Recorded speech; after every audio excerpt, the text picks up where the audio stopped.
Hi കൂട്ടുകാരെ, എൻ്റെ video കാണുന്ന എല്ലാവർക്കും സുഖമാണല്ലോ. ഞാൻ ഇന്നിവിടെ ഉരുളക്കിഴങ്ങ് കൊണ്ടുള്ള ഒരു മെഴുക്ക് പുരട്ടിയാണ് തയ്യാറാക്കിയിരിക്കുന്നത്. ഇത് വളരെ എളുപ്പത്തിൽ തയ്യാറാക്കാൻ പറ്റും. ഉരുളക്കിഴങ്ങ് മെഴുക്ക് പുരട്ടി തയ്യാറാക്കാനായിട്ട് ഒരു ഇരുമ്പ് ചട്ടി ചൂടാകുമ്പോൾ അതിലേക്ക് 1 സ്പൂൺ വെളിച്ചെണ്ണ ഒഴിച്ചു കൊടുക്കാം. എണ്ണ ചൂടാകുമ്പോൾ അതിലേക്ക് 1/2 സ്പൂൺ കടുക് ഇട്ട് കൊടുക്കാം.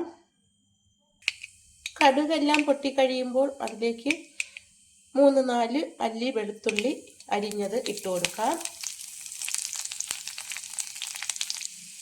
അതിലേക്ക് ഇനി ഒരു പച്ചമുളക് അരിഞ്ഞത് ഇട്ട് കൊടുക്കാം. ഇതൊന്ന് ഇളക്കി കൊടുക്കാം.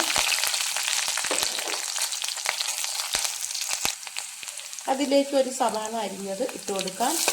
ഒരു ചെറിയ സവാളയാണ്, നീളത്തിൽ അരിഞ്ഞതാണ്. അത് അതിലേക്ക് ഇട്ട് കൊടുക്കാം. ഇട്ടൊന്ന് വഴറ്റി കൊടുക്കാം. ഉള്ളിയുടെ പച്ച മണം മാറി വരുമ്പോൾ അതിലേക്ക് 1/4 സ്പൂൺ മഞ്ഞൾപ്പൊടി ഇട്ട് കൊടുക്കാം. 1 ടീസ്പൂൺ കാശ്മീരി മുളക് പൊടി ഇട്ട് കൊടുക്കാം. 3/4 സ്പൂൺ മല്ലിപ്പൊടി ഇട്ട് കൊടുക്കാം. 1/4 സ്പൂൺ ഗരം മസാല ഇട്ട് കൊടുക്കാം.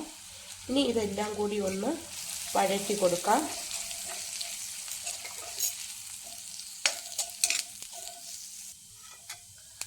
മുളക് പൊടിയുടെ പച്ച മണമൊക്കെ മാറി വന്ന് ഇതിലേക്ക് ഇനി 2 ഉരുളക്കിഴങ്ങ് ഇതുപോലെ അരിഞ്ഞത്, നീളത്തിന് അരിഞ്ഞത് ഇട്ട് കൊടുക്കാം. 2 ചെറിയ ഉരുളക്കിഴങ്ങാണ് എടുത്തിരിക്കുന്നത്. ഇനി നമുക്കിതെല്ലാം കൂടി ഒന്ന് ഇളക്കി കൊടുക്കാം. ഇതിലേക്ക് ആവശ്യത്തിന് ഉപ്പ് പൊടി കൂടി ഇട്ട് കൊടുക്കാം. ഇനി എല്ലാം കൂടി നന്നായിട്ടൊന്ന് ഇളക്കി കൊടുക്കാം.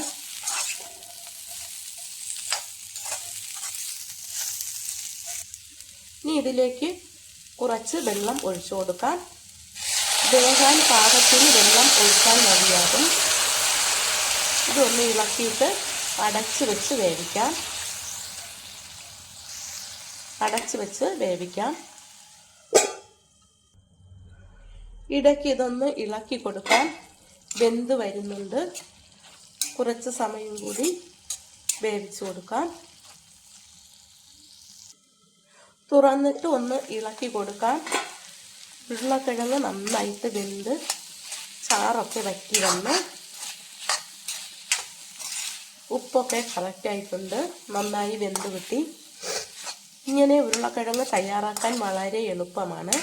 ഈ ഒരു മെഴുക്ക് പുരട്ടി ഉണ്ടെങ്കിൽ ചോറ് കഴിക്കാനും സ്കൂളിൽ കുട്ടികൾക്ക് കൊടുത്തു വിടാനുമൊക്കെ വളരെ നല്ലതാണ്. ഹെൽത്തി ആയിട്ടുള്ളതാണ് ഈ ഉരുളക്കിഴങ്ങ്. എരിവൊക്കെ ഒരുപാട് കുറവാണ്. എളുപ്പത്തിൽ തന്നെ നമുക്കിത് തയ്യാറാക്കാൻ പറ്റും. എൻ്റെ ഈ വീഡിയോ ഇഷ്ടമായെങ്കിൽ ആദ്യമായി കാണുന്നവരെല്ലാം എൻ്റെ ചാനൽ സബ്സ്ക്രൈബ് ചെയ്യണം, സപ്പോർട്ട് ചെയ്യണം. Thank you.